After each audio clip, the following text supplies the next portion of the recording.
Good morning, class. Lesson number 3, force and pressure. We already discussed about the definition of a force in our previous video. So once again, we just revise this topic. What is force? Force is that cause which can change the state of a body or change the shape and size of the body. Okay, I have this ball, and when this object is in rest, immediately when you are applying a force, then that object will in motion. Okay, this is in rest, apply a force, then it is in motion. And when the object is in motion and you are applying a force, then object will stop. It means the object will change their state. If this object is in rest and you are applying a force, then object will in motion. And if the object is in motion and you are applying a force, then object will in rest. Got it? Another effect of that force is that when you are applying a force on a particular object, then object shape and size will change. You can see this object. ये देखिए, ध्यान से देखिए, जब आप इसमें force apply कर रहे हैं तो ऑब्जेक्ट का शेप साइज क्या हो रहा है, चेंज हो रहा है. जैसे आपने अपने घर में आटे की ये लोई ली होगी, इसमें आप अपना फोर्स अप्लाई करेंगे तो आप देखिए इसका शेप साइज क्या हो रहा है, चेंज हो रहा है. फिर आपने फिर इसको गोल गोल करके घुमाया है, फोर्स अप्लाई कर दिया, फिर इसका शेप साइज चेंज हो गया.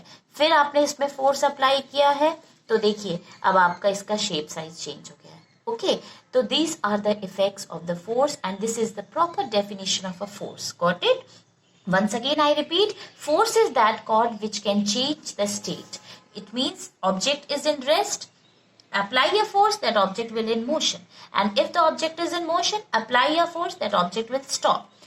उसके बाद object can change their size or shape of a particular object. This is the definition of force, and this is discovered by the English scientist Sir Isaac Newton, who did a lot of research work on force. That's why the unit of force is Newton. Got it? And today we are going to start the next topic is rigid body and non-rigid body. Okay, do you know a body in which the interspacing between its constituent particles do not change when a force is applied on it is called rigid body. And if it change, then the body is said to be non-rigid body. Got my point? Like I have this highlighter and I am applying a force on this object and the object shape and size will not change. That means this object is said to be rigid body. Got it? Got it? Rigid body वो body होती है जिसमें आप कितना भी force apply करें और object का शेप साइज चेंज नहीं हो रहा है. दैट मीन्स ऑब्जेक्ट आपका रिजिड है. ठीक है. और अगर हमने किसी भी बॉडी में फोर्स अप्लाई किया और उस ऑब्जेक्ट का शेप साइज चेंज हो रहा है, देखिए चेंज हो रहा है, दैट मीन्स ये ऑब्जेक्ट जो है वो नॉन रिजिड है. Got it? तो रिजिड बॉडी क्या होती है, जिसमें आप फोर्स अप्लाई करते हैं, इसका शेप साइज चेंज नहीं होता है. और नॉन रिजिड बॉडी वो होती है जिसमें आप फोर्स अप्लाई करते हैं और ऑब्जेक्ट का शेप साइज चेंज हो जाता है. Got it? नेक्स्ट टॉपिक अब देखिए, we are going to start is turning effect of a force.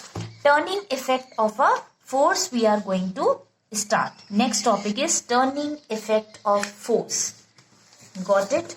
Now देखिए, अभी मैंने आपको बोला, आपने कोई भी ऑब्जेक्ट लिया, उसमें आपने फोर्स अप्लाई किया. जैसे हमने एक रिजिड बॉडी ली. ओके, रिजिड बॉडी कौन सी होती है? सॉलिड बॉडी, ठोस बॉडी होती है. इस रिजिड बॉडी में आपने फोर्स अप्लाई करा. अगर ये बॉडी जो है वो एक स्ट्रेट पाथ पे आगे बढ़ती है तो इसे हम कहते हैं लीनियर मोशन और ट्रांसलेशनल मोशन. Got it? अगर जैसे ये देखिए, ये आपकी रिजिड बॉडी है, इस रिजिड बॉडी में आपने फोर्स अप्लाई किया है, ये ऑब्जेक्ट आगे को जा रहा है, एक स्ट्रेट पाथ पे जाता है, तो इसे हम कहते हैं लीनियर मोशन और ट्रांसलेशनल मोशन. लेकिन अगर ये रिजिड बॉडी जो है वो गोल गोल घूम जाती है, ऐसे करके रोटेट होती रहती है अपने पाथ पर, तो इसे हम कहते हैं रोटेशनल मोशन. Got it? जैसे ये आपकी बॉडी है, इस बॉडी को आपने गोल गोल घुमाया, that object is in rotational motion. Got it? समझ में आया? ठीक है. अब नेक्स्ट टॉपिक, जैसे हमने एक रॉड लिया, ठीक है। इस रॉड को अगर हमने एक जगह से पाइवोटेड कर दिया, पाइवोटेड मतलब फिक्स कर दिया, और आप इस पे फोर्स अप्लाई कर रहे हैं, तो ये ऑब्जेक्ट विल मूव। ये ऑब्जेक्ट किस पोजीशन में आ गया? ये रोटेशनल मोशन का एग्जाम्पल है। Got it? तो रोटेशनल मोशन एक ऐसा मोशन है जिसमें बॉडी कंटिन्यूसली क्या करती रहती है? रोटेट करती रहती है, रोटेट करती रहती है, घूमती रहती है। And this is the topic we are going to start is turning effect of force. Turning effect of force. Turning effect of force एक ऐसा फोर्स का इफेक्ट होता है जिसमें बॉडी कंटिन्यूसली क्या करती है? घूमती रहती है। आपने अभी देखा एक एग्जाम्पल, आपने एक रॉड ली, उसको एक जगह पे पाइवोटेड कर दिया। पाइवोटेड मतलब फिक्स कर दिया है, और ये आपकी रॉड है, आपने इसको एक जगह पे फिक्स कर दिया है और आपने यहाँ से फोर्स अप्लाई किया, तो ये ऑब्जेक्ट आपका ऐसे करके मूव करने लगेगा। Got it? तो ये आपका होता है टर्निंग इफेक्ट ऑफ फोर्स। इसको हम क्या कहते हैं? Turning effect of force. ये नॉट ओनली फोर्स पे डिपेंड करता है, इसके साथ साथ ये मोमेंट ऑफ फोर्स पे भी डिपेंड करता है, जिसकी वजह से बॉडी आपकी आसानी से घूमती रहती है। और ये टर्निंग इफेक्ट ऑफ फोर्स सिर्फ आपकी रिजिड बॉडी पे ही लग सकता है, क्योंकि ठोस बॉडी को आप एक जगह से पाइवोटेड करते हैं तो ऑब्जेक्ट विल रोटेट। ठीक है, ये आपका आसानी से घूमता है। ओके और अगर आप नॉन रिजिड बॉडी लेंगे तो नॉन रिजिड बॉडी को आप नहीं कर सकते हैं, इसीलिए नॉन रिजिड बॉडी पे जब हम ऑब्जेक्ट में फोर्स अप्लाई करते हैं तो सिर्फ इसका शेप और साइज ही चेंज कर सकते हैं, इसका स्ट्रक्चर चेंज कर सकते हैं। Got it? तो ये आपके पास में रिजिड बॉडी है, इसको पाइवोटेड करा आपने और इसको घुमाया, एंड दिस घूमना that is known as turning effect of force. Got my point? What is turning effect of a force? Okay, this is called turning effect of force. And what turning effect of force? तो ये turning effect of force जो है वो किन दो factors पे depend करेगा? Number 1 किन फैक्टर्स पे डिपेंड करता है ये turning effect of force? Number 1 is magnitude of the force. जो आप फोर्स अप्लाई कर रहे हैं उसका मैग्नीट्यूड, जैसे मैंने आपको बोला ये फोर्स यहाँ है ना, ये ऐसे करके रोटेट कर रहा है, तो फर्स्ट पॉइंट इज किस फैक्टर पे डिपेंड कर रहा है? Magnitude of the force. और सेकंड डिपेंड करता है perpendicular distance of the force, perpendicular distance of the force from the pivoted point, from the pivoted point. Got it? जैसे आपने बोला ये आपकी रॉड है, आपने एक जगह को इसको पाइवोटेड कर दिया है और यहां से अब आप फोर्स अप्लाई करते हैं। देखिए ये पाइवोटेड करा, यहां से आपने फोर्स अप्लाई करा, बॉडी क्या कर रही है आपकी? रोटेट कर रही है। तो इसीलिए यही दो फैक्टर्स हो गए। एक फैक्टर्स हो गया आपका ये जो फोर्स है इसका मैग्नीट्यूड, और दूसरा ये जो बॉडी आपने पाइवोट करी यहां से लेकर यहां तक का जो डिस्टेंस है, इन दो फैक्टर्स पे ये डिपेंड करता है। This is known as turning effect of force. Got it? समझ में आया? A force has a turning effect on a body which is not free to move in a straight line but is pivoted at a point about which it can turn. Got it? This is the definition of turning effect of force. ठीक है, अभी हमने क्या बोला कि ये जो turning effect of force होता है ये नॉट ओनली फोर्स पे डिपेंड करता है, इसके साथ साथ ये मोमेंट ऑफ फोर्स पे भी डिपेंड करता है, जिसकी वजह से आपकी बॉडी आसानी से घूमने में मदद करती है। फॉर एग्जाम्पल आपने अपने घर का डोर लिया है या विंडो लिया है, this is your house door या विंडो ले लीजिए, तो आपने देखा होगा एक साइड से आपका डोर में एक छोटा सा ऐसा होता है जिसको आप पकड़ के खींचते हैं, पुश करते हैं, पुल करते हैं, जिसकी वजह से दरवाजा आपका जो होता है वो खुल जाता है। और एक जगह पे आपने देखा होगा ये हिंज होता है, ये ठीक है, तो ये एक साइड से क्या होता है? हिंज्ड होता है। हिंज्ड होता है एक साइड से, मतलब एक साइड को आपने क्या करा होता है? पाइवोटेड कर दिया होता है, मतलब एक साइड उस डोर का क्या होता है? फिक्स्ड होता है। तो हिंज्ड होता है, तो अब पाइवोटेड मतलब फिक्स हो जाना है। हिंज्ड आपने देखा है छोटे छोटे वो पीछे लगे रहते हैं, जिसकी वजह से आप डोर को दोनों तरफ से नहीं खोल सकते, सिर्फ एक ही जगह से आप डोर को खोल सकते हैं। Got it? देखिए, look at this window, you can see, look at this window. ठीक है, ये आपके घर की विंडो है, इस विंडो में ये जो point, this is known as hinge, और आपने इस विंडो को इस साइड से, आप देख रहे हैं इस साइड से आप क्या कर सकते हैं? इसको इस साइड से आपने इसको क्या करा है, पाइवोटेड कर दिया है। पाइवोटेड करने का मतलब क्या है, आपने फिक्स कर दिया है। मतलब आप कभी भी विंडो या डोर को दोनों तरफ से, देखिए आप इधर से तो आसानी से खोल सकते हैं विंडो, ये आपके घर का डोर है, लेकिन आपका जो दूसरा साइड है जिसको आपने यहाँ से पाइवोटेड कर दिया है, जो आपका ये हिंज है, आप हिंज की साइड से डोर को या विंडो को नहीं खोल सकते हैं। समझ में आया? This is the example of moment of force. Got it? ठीक है, देखिए कॉपी में देख लीजिए। अभी मैंने next topic we are going to start is moment of force. तो मोमेंट ऑफ फोर्स क्या होता है? फोर्स जो आप अप्लाई कर रहे हैं into perpendicular distance. What is moment of force? Force into perpendicular distance. समझ में आया आपको? वंस अगेन आई रिपीट, जैसे आपने ये रॉड लिया है, इस रॉड में एक जगह को आपने पाइवोटेड किया है और इस जगह से आप फोर्स अप्लाई कर रहे हैं। तो ये जो जगह है जहां से आप फोर्स अप्लाई कर रहे हैं, तो ये आपका फोर्स हो गया। ठीक है, और जब आपने यहां से पाइवोटेड किया तो यहां से लेकर यहां तक का जो डिस्टेंस है, जो दूरी है, this is known as perpendicular distance. Got it? जैसे आपका रॉड है, ये रॉड है आपका, यहां से आपने इसको पाइवोटेड किया है, ये आपकी रॉड है, यहां से आपने फोर्स अप्लाई किया है, तो this is force into perpendicular distance. Perpendicular distance क्या हो गया? यहां से यहां तक, ये हो गया आपका डिस्टेंस डी, और ये आपका पॉइंट पाइवोटेड है।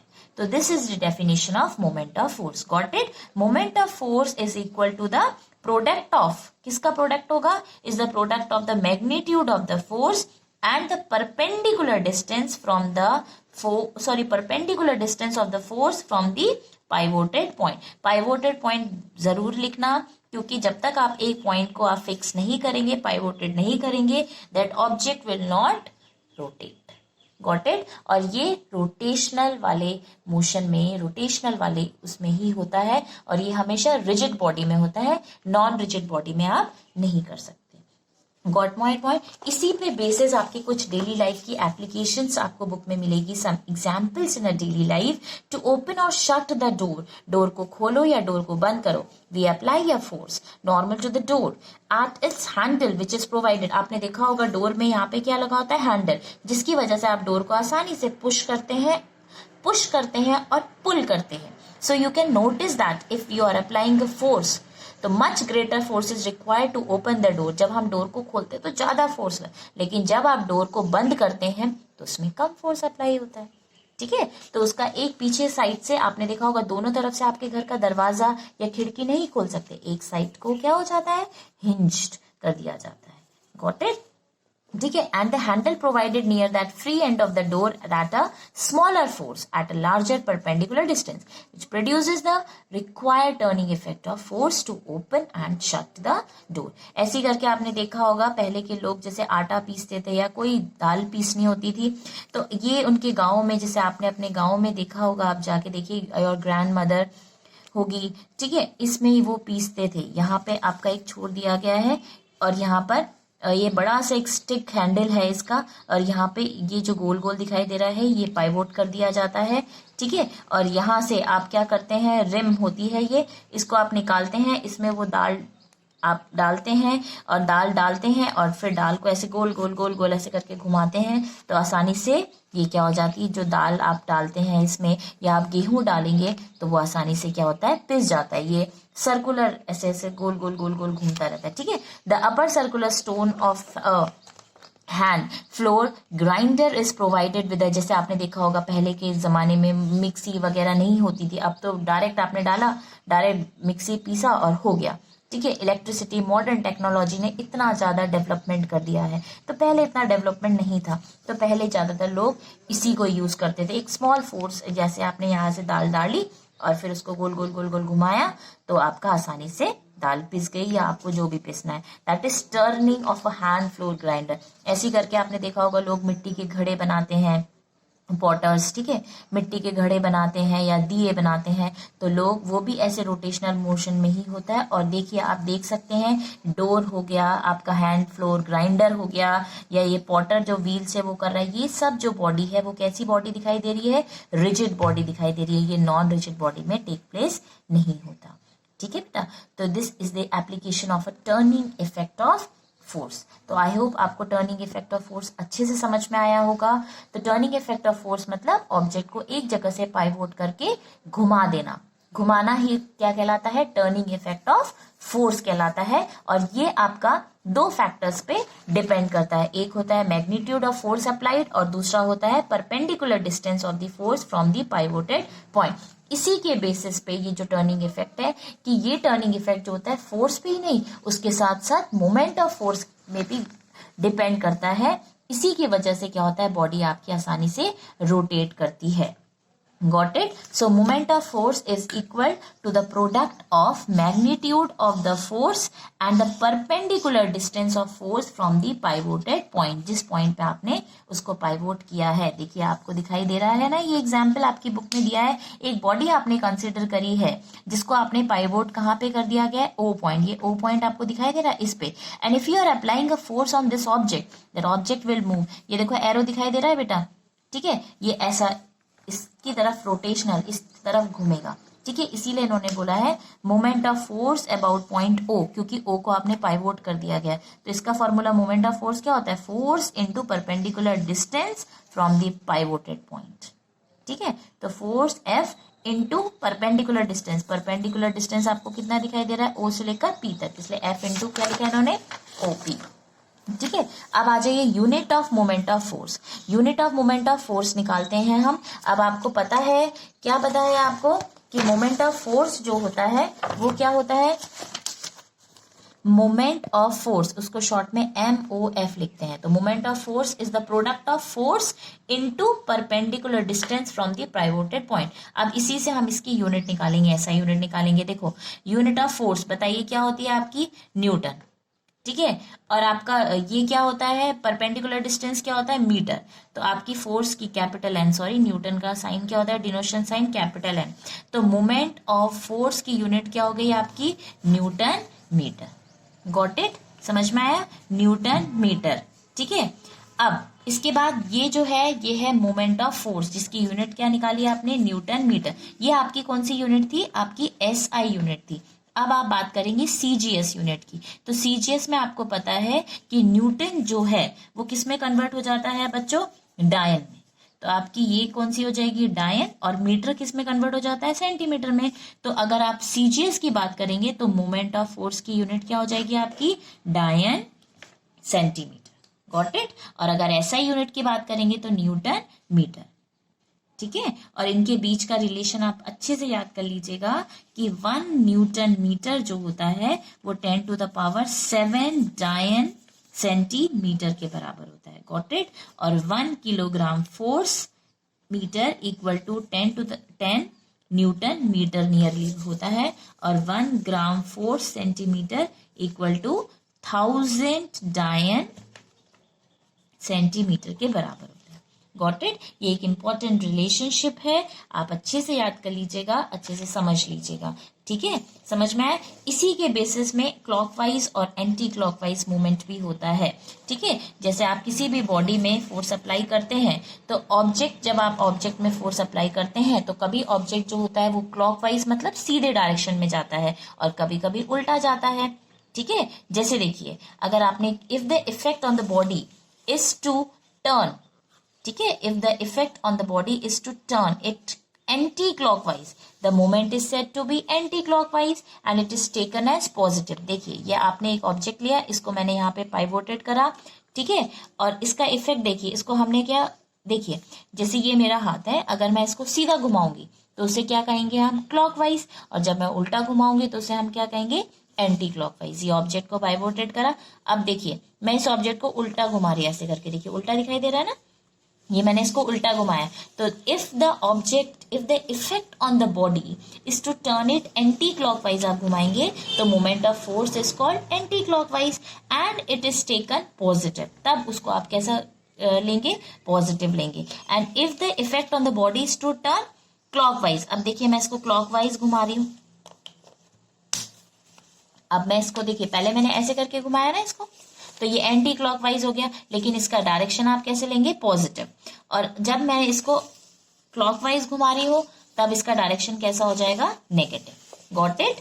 ठीक है, तो आपकी दो डेफिनेशन और आ जाएगी। एक हो जाएगा आपका क्लॉकवाइज मूवमेंट और दूसरा हो जाएगा आपका anti clockwise movement, anti clockwise movements. समझ में आया? If the effect on the body is to turn it anti clockwise, अगर किसी भी बॉडी को आप घुमाते हैं, जैसे ये क्लॉकवाइज, ये एंटी क्लॉकवाइज घुमाएंगे या क्लॉकवाइज घुमाएंगे, अगर आप एंटी क्लॉकवाइज कर रहे हैं तो वो एंटी क्लॉकवाइज मूवमेंट बनेगा, तो उसका इट इज टेकन पॉजिटिव, आप उसको मानेंगे। और अगर आप सीधा क्लॉकवाइज घुमा रहे हैं तो it is taken negative. Once again I repeat, if the effect on the body is to turn it anti-clockwise. The moment of force is called anti-clockwise movement and it is taken positive. ठीक है, और अगर आप clockwise ले रहे हैं, the moment of the force is called clockwise movement and it is taken negative. क्यों positive आया, क्यों नेगेटिव आया? जैसे आपने इस बॉडी को यहाँ पे पाइवोटेड करा, इसको आपने ऐसे करके देखो उल्टा घुमाना शुरू करा, उल्टा घुमाया, उल्टा घुमाया, आपने इसको उल्टा घुमाया, तो इसका मतलब क्या है? जब आप फोर्स यहाँ से देखो, ये तो पाइवोटेड पॉइंट हो गया आपका और यहाँ से आपने फोर्स अप्लाई करा, तो जब आप ऐसे करके घूम के आ रहे हैं, यहाँ से देखो आप घूम के आ रहे हैं ना, यहाँ से ऐसे घूम के आ रहे हैं, तब इसका डायरेक्शन देखो कैसा दिखाई दे रहा है आपको, पॉजिटिव, इसीलिए इसको ऐसे लिया जाता है। और जब आप देखिए यहाँ पे आपने फिक्स करा, पाइवोटेड करा इस पॉइंट को, रॉड को, और यहाँ पे आपने फोर्स अप्लाई करा, अब आप यहाँ से घूमना शुरू करें, देखिए ऐसे घूम रहे हैं ना क्लॉकवाइज, तब इसका डायरेक्शन आपको कैसे देखो पीछे की तरफ जा रहा है, तब इसका डायरेक्शन आपको कैसा दिखाई दे रहा है, नेगेटिव। तो this is anti clockwise and clockwise movement. Thank you class.